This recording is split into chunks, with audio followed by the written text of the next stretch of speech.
تھا دنیا کی ڈیفینیشن کیا ہے، عزت، دولت، حکومت، صحت بھی اسی دنیا میں داخل ہے. ہر آدمی کی خواہش ہوتی ہے کہ میری صحت اچھی ہو، تو یہ بری خواہش نہیں ہے، بلکہ صحت اچھی نہ رکھنا یہ بری خواہش ہے. لیکن ان سب چیزوں میں، چاہے صحت ہو، دولت ہو، عزت ہو، سکون ہو، ان سب چیزوں میں ایک حد شریعت نے قائم کی ہے. اگر آپ حد سے بڑھیں گے تو اس کو پھر چاہت نہیں بلکہ اس کو ہوس کہا جاتا ہے. عزت کی چاہت اچھی ہے، عزت کی ہوس اچھی چیز بولو نا بھائی نہیں ہے. ہوس میں اور چاہت میں کیا فرق ہے؟ دولت کی چاہت اچھی چیز ہے، دولت کی ہوس اچھی چیز نہیں ہے. کھانے کی چاہت اچھی چیز ہے، کھانے کی ہوس اچھی چیز. دیکھو بعض لوگ کھانے کی چاہت تو ہر انسان میں ہے نا، جو بھی انسان ہے اس کے دل میں کھانے کی چاہت ہوگی کہ بھوک لگے گی تو دل چاہے گا روٹی کھائے. لیکن کچھ لوگ کھانے کی ہوس ہوتی ہے، ان کو ہر وقت بس لوگوں کی پلیٹوں میں ہی جھانک رہے ہوتے ہیں کہ تو نے کتنی بوٹیاں ڈال لی ہیں، ساری تو ادھر کو تو لے گیا. یہ چاہت نہیں ہے، یہ کیا ہے؟ لالچ. ٹھوسے جا رہا ہے جیسے زندگی میں آخری دفعہ ملا ہے، کبھی دوبارہ ملے گا ہی نہیں. اتنا پلیٹ میں بھر لیا ہے کہ پتہ ہے کہ نہیں کھا سکتا، لیکن اس ہوس میں کہ کہیں ختم نہ ہو جائے. یہی ہوتا ہے نا. او بھائی شادیوں میں جو لوگ اتنے پلیٹیں بھرتے ہیں تو ان کو پتا ہوتا ہے کہ اتنا ہمارے اسپیس اتنی ہے نہیں ہمارے اندر، لیکن اس لیے بھر رہے ہوتے ہیں کہ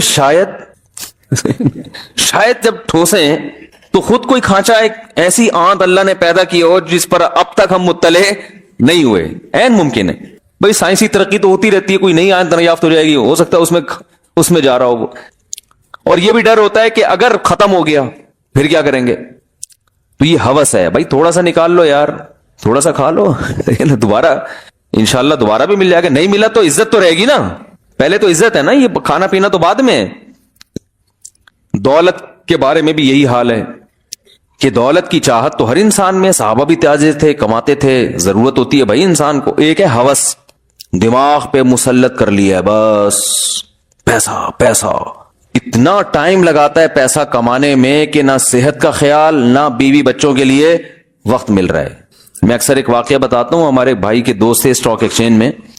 وہ کہتے تھے کہ یار میں بچوں کو دیکھتا ہوں کہ وہ بڑے ہو رہے ہیں انچ کے حساب سے.